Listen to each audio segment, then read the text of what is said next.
Growing up in a low-income background, financial aid was my big determiner. So it was really between Virginia Tech and UVA. UVA gave me more money, and then I also got a call. I believe it was either from Pease or Cook about the marching band. And I was like, and it was new. And I was like, okay. And then I knew that T.J. Clemens was in the marching band as well. And at one point, I didn't think about doing it. But then I heard that he was in it. He was a drum major at one of the high schools in Chesapeake. I grew up in Portsmouth, but we had the same drum major instructor. So I knew who he was. And so I was like, this is something that I probably want to do. I'm going to go check it out. And then the rest is more history than that. It was the largest student organization. And I think there's a lot of pride that you put into it, so you really want to do it well. And I think that's something that just comes with being in a marching band before, but just your character as a person. So, you know, I wanted to put everything that I had into it. And I didn't think, with that that in mind, I don't think it took away from my studies at all. I don't think it took away from any other activities that I was involved in by any means. If anything, it helped deepen connections in some of these organizations, let me know of some of the other organizations that were there, just by the sheer number of people that we have in the band and just the kind of overall diversity of interests that the university had. And then I think academically, I think it just kept me focused. I mean, the discipline that you have when you're out in the field, it's almost a direct correlation to how you're going to perform in the classroom. I mean, it's all about discipline, doing the best that you can, seeking help when you need it. So it just really, it kind of aligns perfectly to the academic rigor and what we do on the field, practice-wise, behind the scenes, and then, if you will, the exam is on Saturday afternoon. My first memory would have to be band camp. Just that first day at English Inn, meeting Matthew Taskey. I was like, who is this guy? It's crazy. Like, clearly older than the rest of us. It has way more energy than we have. But he was great, very welcoming. Kind of made that transition, just thinking about coming out of high school to college and finding kind of your niche. Made it very kind of an easier time. And camp was hard first year. Like, I felt like it was pretty tough. And I think he did a good job of like hearing us out. A few of us that were in the section and really doing his best to ensure that things would get better, just overall. And I think it was just the experience of joining a new band, but also just a new era, new area, just a whole lot of newness when you just come in as a first year. So I haven't seen Jimmy in a while because he's abroad working now in Amsterdam. But I I see Francie give them down in Charlottesville, or we have like a planned time that we're going to see each other in DC with Brian Myers, who I talk to probably twice a week easily. And we're also planning our class reunion. We're on the class, our networking committee and planning committee for the events that we and him are planning this Saturday night. So, you know, I look at it from this perspective. When I first, when I got the position, I didn't really know those guys that well. I knew who they are, I knew who they were, they knew who I was, but it wasn't really much deeper than that. And so, there were some mumblings and like, how are they going to work together? Theo's a very different guy than those three, and that's very true. I think what wasn't factored in some of those like sayings is that the pride again and professionalism and really wanting to make this happen and put out a great product and not half step it. And that's something I think we all had in common, is making a product that was worth it. And so I felt like we had a great working relationship. And even beyond that, I wouldn't even just classify it within that framework. I hung out with those guys all the time. after games, decompressing about, whatever craziness went on behind the scenes, and just like, can't believe that happened or this happened, or we're getting yelled at about this, and it just grew from there. Moving to DC, I saw Myers, as regular as we could, as we're working, and then Frank Seeker would come down from Baltimore. But again, folks that I'm still friends with today, even just this past homecoming, I was hanging out with those two at YAR, so and all night just joking, reminiscing, which was great, and also great to be during alumni band and be up there with Myers again.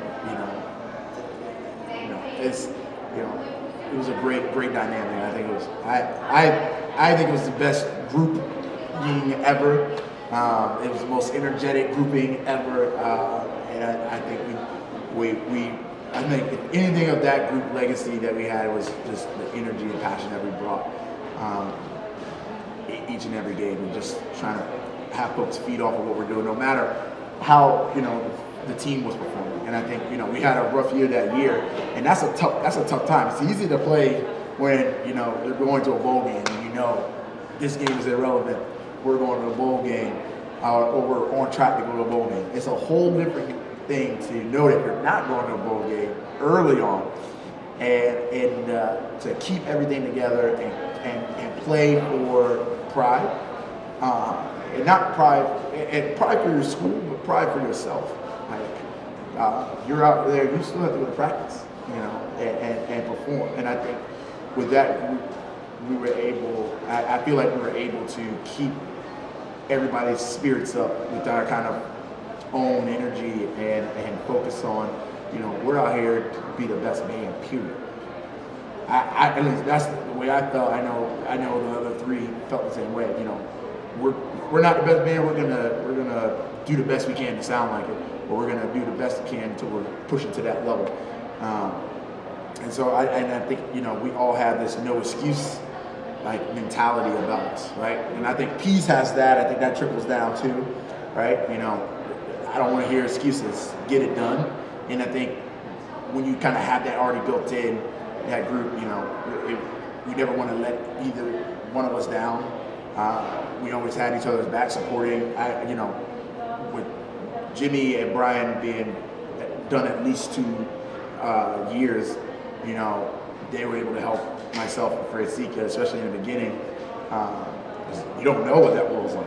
And it's a different perspective working with the kind of leadership team in that way. They did a good job of kind of making sure that we had everything we needed, making sure that we knew what we needed to bring to different meetings and things of that nature, and what we needed to do, make sure we're on the same page game day as well, to make sure everything is going as smooth as it can. And we'll handle anything that comes up without panicking, and think and make it happen. So I think it's the best group of guys that I had the opportunity to work with, and I think we set out to do what we wanted to do in the beginning, which is to lay it out all on line each and every week. There's a couple of things I realized. One, how many people made this happen? Each and every week, right? From the uniform staff to game day crew. Those people really make it happen. And when I was kind of, first, second, and third year in the band, if you will, you don't really think about that. I never really thought about how, uniforms ended up there, and water was always there, sandwich was always there, apple was always there. And you can really take that for granted if you're not doing those things. And I saw a little bit more of it third year as a drill instructor, and realizing, the piece that I'm contributing, to the band, and then being drum major, just kind of seeing all of that come together, and realizing that, yes, I'm drum major, but that uniform staff person is way, way important, right? That game day crew person is just as important as me, right? Because they are making it happen where you know, more than half the band or 3/4 of the band, maybe even at that time, didn't have to do any of that stuff. People volunteered, they wanted to be a part of uniform crew, game day crew, whatever the case may be. And so I think from that perspective, I think the biggest thing I gained is how many people made this ship drive each and every week, and did it mostly thankless, you know, in a way. We recognize these folks all the time, but they would have done it regardless because they care that much. And so, like folks like Rodney Jones comes to mind, uniforms and stuff, and really making that happen each and every week. So that's a perspective I think I gained is more of a holistic picture of the band and what efforts were put in to make a show happen, how much conversation was around that, our movements. It's not easy to move. At that point, it was like 270. It's not easy to move them back and forth. Buses, things a little more logistical.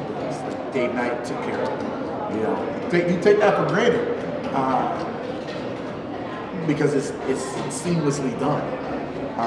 But again, I think it goes back to how much we care about what we do and the pride that they put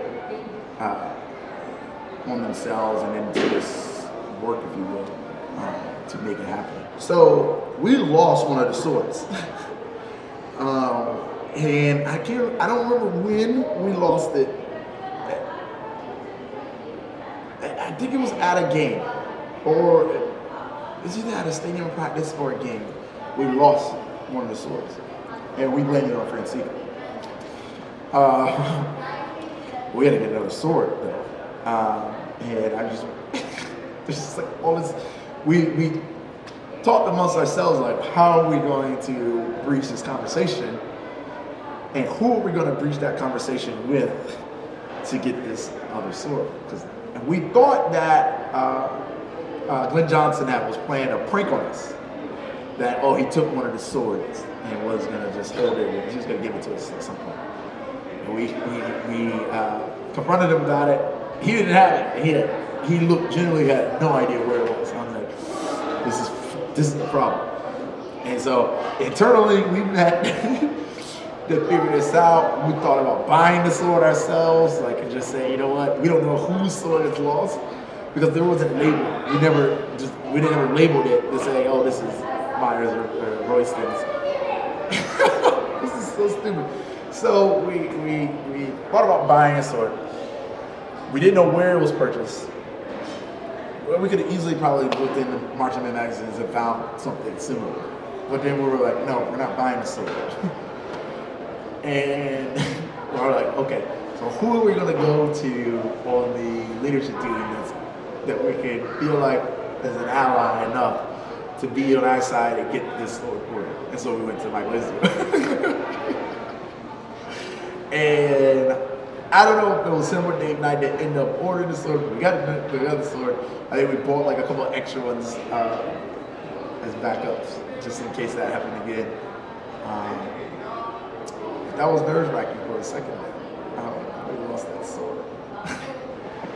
We just didn't know how they were reacting. I mean, you're supposed to be the leaders, and now you lost a sword. How are you responsible? What can you handle? Then you can't handle a sword. And so that was a secret. Not a lot of people know that we lost the sword in 2008. Being in college, it's an interesting dynamic that you have with your directors, right? Because there's this professional piece of, you know what, you did something wrong, and I'm going to let you know in my personal way, please, that was the wrong way to do that. But there's also this balance of you're an adult and they're an adult. And you have frank conversations. We'll play basketball at North Grounds every week. At one point, we were every Monday or Wednesday or at North Grounds just playing basketball. Just something simple as that, but it goes and this kind of relationship translates far beyond the field. and I think that was a cool experience. That they were very accessible for anything, any type of issues that I was having, personally, academically, or on the field. They were always open to hear you. They always had an open door policy. You always go in the band office. At that point was in, I knew it was a new hall, and the other one was, I guess it was still a new hall, just on a different side. But it was always kind of an open door kind of policy with those guys, and they were just very relatable. It wasn't like, these are really old folks that were so disconnected from, our generation that they didn't understand like what was going on, and kind of your understanding of what other things that you have going on. I think, they were always cognizant of things outside of the band that you were doing, and like just life in general. And I think one thing that I thought was special about the relationship is that they knew who I was, like knew me. Things that were going on in my life, they knew, they just knew about you. They knew they could describe your personality. They know what you study. They know your schedule. They know when you're having a good day, bad day. Just because they take the time to build relationships. And as you kind of grow the scale and you get bigger, you would think that it kind of deteriorates. Like even when I come back now, it's like, I'm just one of like now. It has to be. I don't know how many alumni members there are. I'm assuming at this point it's in the thousands. And they still know who you are, what you're doing, and able to recall that, and that's insane to me. But I think it also says a lot about what they value, and they value relationships, and it's placed at a premium. I feel like, and so I thought that kind of dynamic was great. That they understood me. We had great times. Again, it was just kind of a beyond the field kind of relationship, and they really took the time to get to know everybody in the band.